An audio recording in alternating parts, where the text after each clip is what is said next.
এখন রাত্রি 1:20। তো আমি রয়েছি আমার ডিউটিতে। এই ডিউটিতে থাকাকালীন একটা অস্বাভাবিক জিনিস আমার চোখে পড়ে। অস্বাভাবিক জিনিসটা কি সেটা আমি এখন তোমাদের সামনে তুলে ধরছি। তেমন কিছু না, এই যে একটা ঘর,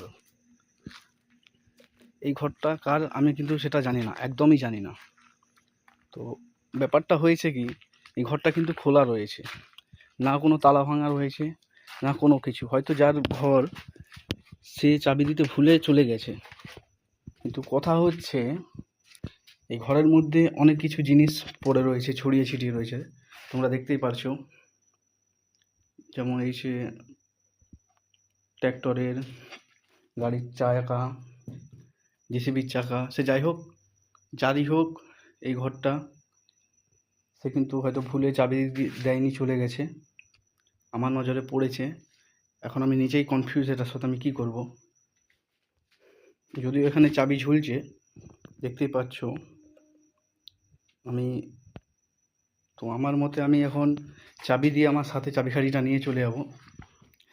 যারই হোক এই ঘর, বা যেই ভাড়ায় থাক, বা যারই হোক এই সমস্ত জিনিসপত্র, তো তাকে আমি অতি অবশ্যই বলবো, আমি রাঙামাটি নাইট গার্ড ইব্রাহিম খান, আমি এখন চাবি দিয়ে, এই ঘরটার চাবি আমি আমার সাথে নিয়ে চলে যাব।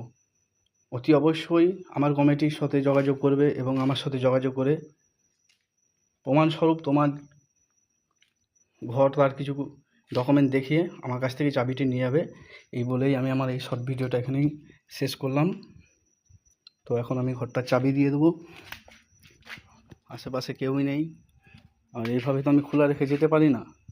যদিও এটা আমার মার্কেটের মধ্যে পড়েনি, এমনকি আমি সেই ব্যক্তিটাকেও চিনি না, এই ব্যক্তিটা কে। তো তবুও আমার দায়িত্ব একটা রয়েছে, সে যেই হোক, এখন আমি চাবি দিয়ে নিয়ে চলে যাব। তো যাই হোক, সে যেন অতি অবশ্যই কমিটির সঙ্গে যোগাযোগ করে, আমার সাথে যোগাযোগ করে, আমি তাকে তার চাবিটি ফিরিয়ে দেবো। এই বলেই আমার ছোট্ট ভিডিওটি শেষ করলাম।